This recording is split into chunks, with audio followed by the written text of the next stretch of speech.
শুনছো? ওঠো, তাড়াতাড়ি ওঠো, সর্বনাশ হয়ে গেছে। কি কি কি হয়েছে? এত ভোরবেলা মায়া কান্না জুড়েছে কেন? আকাশ ভেঙে পড়েছে নাকি?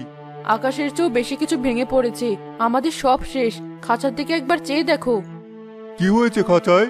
শিয়াল হানা দিয়েছে নাকি? আরে এটা কি? খাঁচা তো একেবারে খালি। আমার লাল মোরগটা কোথায়? সাদা মুরগি দুটো কোথায়?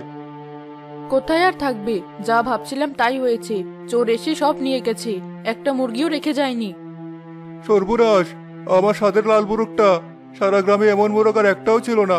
লড়াইয়ের জন্য কত লোক দাম বলল, আমি বিক্রি করিনি। আর ওই চোর এসে এক রাতে সব নিয়ে গেল।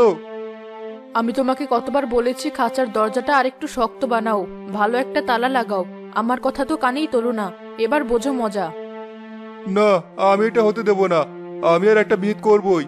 আজকে মাতাব্বর সাহেবের কাছে যাব। কার নামে নালিশ করবে? চোরকে দেখেছো তুমি? চেনো? দেখিনি তো কি হয়েছে? আমার মন বলছে এই কাজ কার। গ্রামে এমন কাজ করার মতো বুকের বাটা আর কার আছে? ওই কালাম ছাড়া আর কেউ না। চুপ করো, প্রমাণ ছাড়া কারো নামে এমন কথা বলতে নেই, পরে হিতে বিপরীত হবে। আর প্রমাণ? ওর চোখ দুটো দেখেছো? সারাদিন এদিক ওদিক ঘুরে, কোনো কাজকর্ম নেই। রাত হলে জোনাকির মতো ওর চোখ জ্বলে। আমি নিশ্চিত ওই চোর। মাথা গরম করে কিছু করো না, আগে মুরব্বীদের সাথে কথা বলো, তারপর যা করার করো।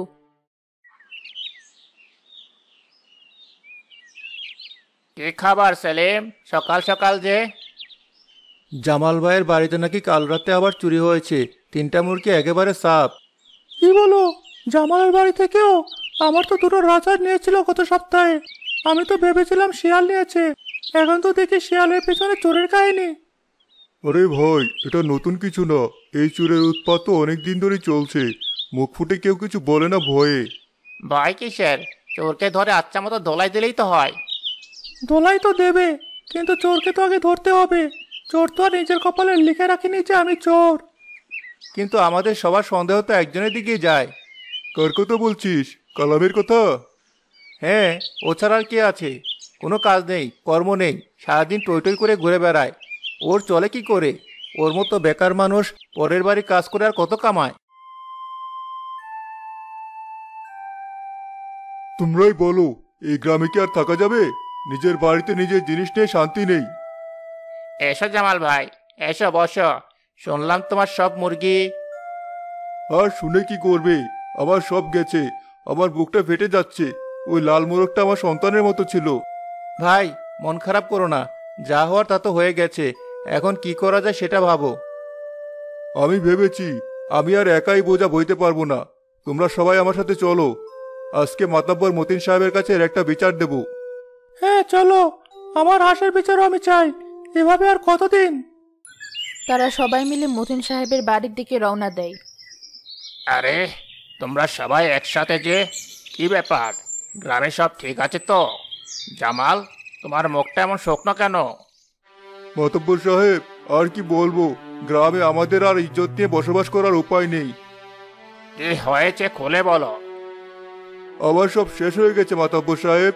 কাল রাতে আমার খাঁচা থেকে 3টা মুরগি চুরি হয়েছে। আমার যে লাল মোরগটা ছিল। আবারও চুরি? এটা তো ভালো কথা না। এই নিয়ে এই মাসে 4টা চুরির খবর আমার কানে এলো। শুধু 4টা না মাতব্বর সাহেব, আমার দুটো রাজহাঁসও গেছে। আমি তো এতদিন মুখ খুলিনি। মাতব্বর সাহেব, আমরা সবাই মিলে একটা জিনিস বুঝতে পারছি। এই কাজ কালাম ছাড়া আর কেউ করতে পারে না। কালাম? সকিনা বিবির ছেলে? এই মাতব্বর সাহেব, ওই কালামি কোনো কাজকর্ম করে না, বাজে ছেলেদের সাথে মেশে। ওর তো চলার কথা না, কিন্তু ও তো ঠিকই খেয়ে দিয়ে ঘুরছে।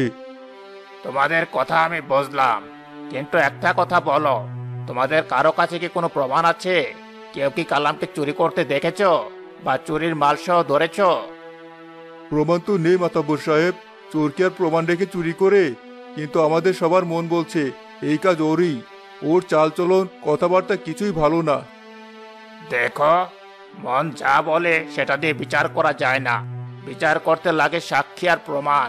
প্রমাণ ছাড়া একজন নিরপরাধ মানুষকে দোষী বানানো আরো বড় অন্যায়। তাহলে কি আমরা বিচার পাবো না মাতব্বর সাহেব? আমাদের জিনিস সেভাবে চুরি হতেই থাকবে? না, তা কেন হবে? বিচার তো অবশ্যই হবে। যেহেতু গ্রামের এতজন মানুষ একজনের দিকে আঙ্গুল তুলছ, তাই এটার একটা ফয়সালা হওয়া দরকার। আমি একটা সালিশ ডাকবো। কবে ডাকবেন মাতব্বর সাহেব? আজ বিকেলে আমার এই উঠানে বিচার বসবে।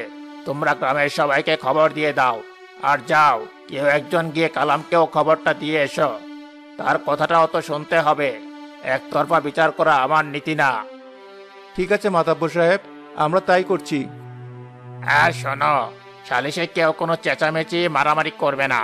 যা বলার ঠান্ডা মাথায় বলবে। আমি যা সিদ্ধান্ত দেব সেটা সবাইকে মেনে নিতে হবে, মনে থাকে যেন। গ্রামের লোকেরা কিছু আশ্বস্ত হয়ে মতিন সাহেবের বাড়ি থেকে বেরিয়ে যায়।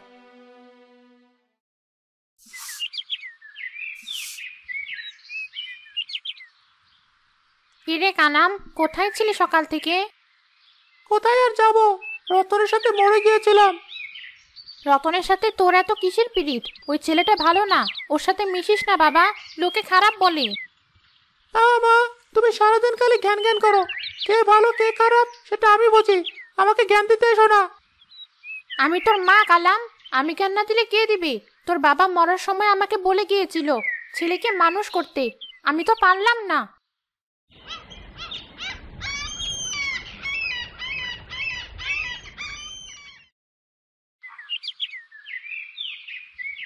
কালাম, বাড়িতে আছিস? কেন, কি হয়েছে? আমার আবার কি দরকার? তোর সাথে কথা আছে। মাতব্বর সাহেব তোকে যেতে বলেছেন। মাতাব্বর সাহেব? আমাকে? কেন, আমি আবার কি করলাম? সেটা গেলে বুঝতে পারবি। বিকেলে মাতব্বর সাহেবের বাড়িতে সালিশ বসবে। তোর নামে নালিশ আছে।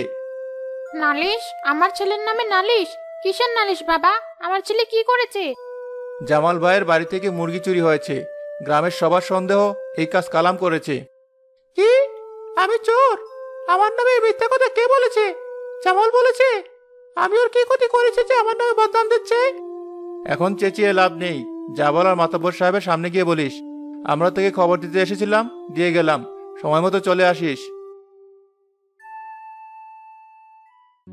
আমার কপালে এটাও ছিল?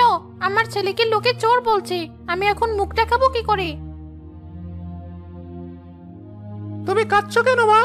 আমি চুরি করিনি, আমি কোনো মুরগি নেইনি। ওরা সবাই মিলে আমার নামে ষড়যন্ত্র করছে।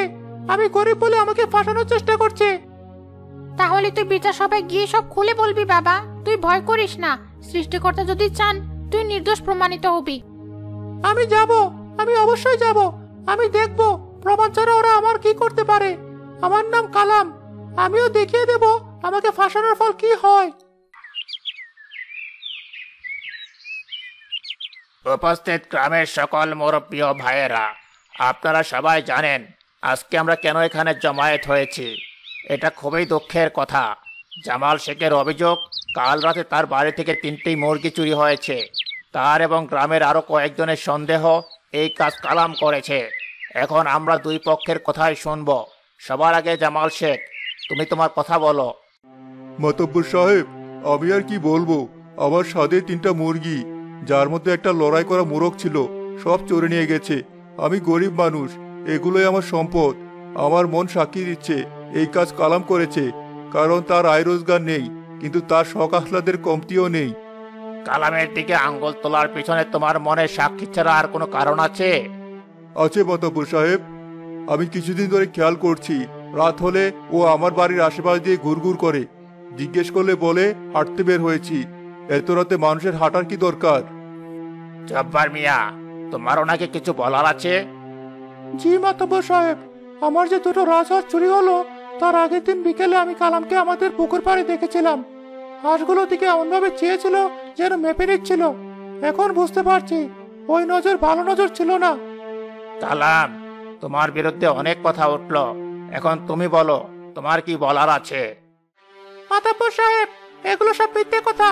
আমার নামে ষড়যন্ত্র হচ্ছে। আমি গরিব, আমার জোর নেই, তাই সবাই মিলে আমাকে চোর বানানোর চেষ্টা করছে। জামাল ভাইয়ের বাড়িতে আমি যাই, কারণ ওটা বাজারে যাওয়ার রাস্তা। আর জব্বার চাচার পুকুর পাড়ে আমি বসেছিলাম, কারণ ওখানে বাতাস ভালো। হাঁসের দিকে চেয়ে থাকা কি কোনো অপরাধ? তুমি কাল রাতে কোথায় ছিলে? আমি আমার বাড়িতে আমার মায়ের কাছে ঘুমিয়েছিলাম। সকিনা বেবি, আপনার ছেলে কি সত্য কথা বলছে?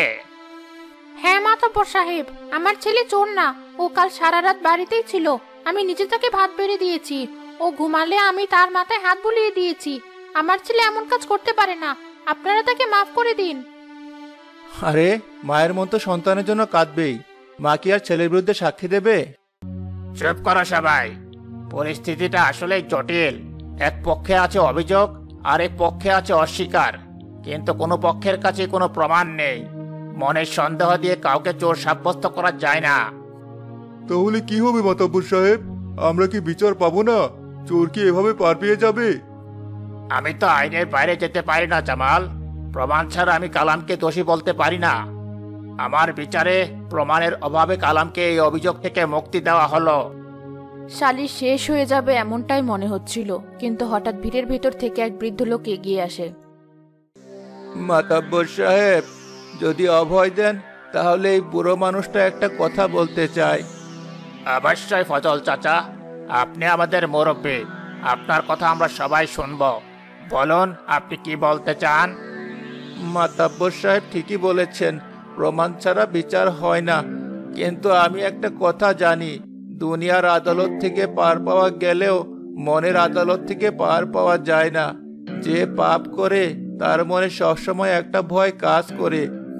চাচা, আপনি কি বলতে চান একটু খুলে বলুন। আমি একটা পুরনো বিদ্যার কথা জানি। এই বিদ্যা আমার দাদার কাছ থেকে শিখেছিলাম। এটা দিয়ে চোর ধরা যায়। এসব কি বলছেন মুরব্বী? এই যুগে আবার বিদ্যা দিয়ে চোর ধরা যায় নাকি? এগুলো সব ভুয়া কথা। যার মন পরিষ্কার তার আবার ভয় কিসের? তুমি এত উতলা হলে কেন কালাম? তুমি যদি চোর না হও তাহলে তো তোমার চুপ করে তামাশা দেখার কথা। ফজল চাচা, কি সেই বিদ্যা? আপনি কি আমাদের দেখাতে পারেন? অবশ্যই পারি মতাব্বর সাহেব, তবে আমার একটা শর্ত আছে। আমি যা করার করব, কিন্তু কেউ কোনো কথা বলতে পারবে না। একেবারে চুপ থাকতে হবে। তাহলে সৃষ্টিকর্তার ইচ্ছায় আসল চোর কিছুক্ষণের মধ্যে ধরা পড়ে যাবে। ঠিক আছে, আমি রাজি। আমি সবাইকে আদেশ দিচ্ছি, ফজল চাচা যা বলবেন সবাই তাই মানবে। কেউ কোনো কথা বলবে না। ও ভালো, তাহলে শোনো সবাই মন দিয়ে। আমি একটা দোয়া পরে এখানে উপস্থিত সবার উপরে ফু দেব। আবার এই দোয়ার কেরামতিতে যে লোকটা আসলে মুরগি চুরি করেছে তার মাথায় সবার সামনে একটা মুরগির পালক গজাবে। কালামের মুখটা ভয়ে শুকিয়ে কাঠ হয়ে যায়। সবাই চোখ খোলা রাখো, আমি আমার কাজ শুরু করছি। ফজল চাচা বিড়বিড় করে কি যেন পড়তে থাকেন। ফজল চাচা লক্ষ্য করেন কালাম প্রচন্ড ভয় পেয়েছে, আর সবার আড়ালে সে বারবার নিজের মাথায় হাত দিচ্ছে।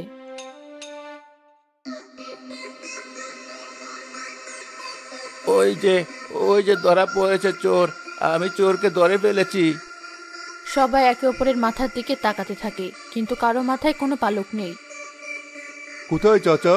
কার মাথায় পালক গজিয়েছে? আমি তো কারো মাথায় কিছু দেখছি না। পালক কারো মাথায় গজাবে না, কারণ মাথায় মুরগির পালক গজানো সম্ভব না। এটা কোনো কেরামতি ছিল না, এটা ছিল চোর ধরার একটা ফাঁদ। ফাঁদ? তোমরা সবাই সাক্ষী। এই মজলিসে একমাত্র কালামই গত কয়েক মিনিট ধরে বারবার নিজের মাথায় হাত দিয়েছে। দেখো, ও এখনো মাথায় হাত দিয়ে আছে। কালাম, ফজল চাচার কথা কি সত্যি? জবাব দে। আমাকে আমাকে মাফ করে দিন মাতাব্বর সাহেব। আমাকে আপনারা মাফ করে দিন। আমার অনেক বড় ভুল হয়ে গেছে। তাহলে তুই আবার মুরগি চুরি করেছিস? আমি নিয়েছি। আমি জব্বর চাচার হাঁস নিয়েছি। আমি সব চুরি করেছি। আমার টাকাটা খুব দরকার ছিল। আমি শয়তানের পাল্লায় পড়ে এই কাজ করেছি। আমাকে আপনারা একটা সুযোগ দিন। আমি আর কোনোদিনও চুরি করব না। সখিনা বেবি কান্নায় ভেঙে পড়েন, আর গ্রামের সবাই ফজল চাচার প্রখর বুদ্ধির প্রশংসা করতে থাকে। চুরি করা একটা জঘন্য অপরাধ। কালাম, তুমি শুধু কয়েকটা মুরগি বা হাঁস চুরি করনি, তুমি এই গ্রামের মানুষের বিশ্বাস আর শান্তিও চুরি করেছ। তুমি তোমার মায়ের মুখে চুনকালি মাখিয়েছ। তোমার শাস্তি তো হওয়া উচিত। আমাকে যে শাস্তি দিবেন আমি মাথা পেতে নেব মাতাব্বর সাহেব। শুধু আমাকে জেল হাজতে দেবেন না। আমার মায়ের দিকে চেয়ে আমাকে মাফ করে দিন। ঠিক আছে, আমি তোমাকে জেলে দেব না, কিন্তু তোমার শাস্তি তোমাকে পেতেই হবে। আমি রায় দিচ্ছি, তুমি যার যার জিনিস চুরি করেছ তার বাজার মূল্যের দ্বিগুণ টাকা তোমাকে 1 মাসের মধ্যে ফেরত দিতে হবে। কিন্তু আমার কাছে তো টাকা নেই মাতাব্বর সাহেব। টাকা নেই তো কাজ করে জোগাড় করবে। আমি তোমাকে কাজের ব্যবস্থা করে দিচ্ছি। আগামী 6 মাস তুমি গ্রামের রাস্তাঘাট নিজ হাতে পরিষ্কার করবে। এটাই হলো তোমার প্রায়শ্চিত্ত।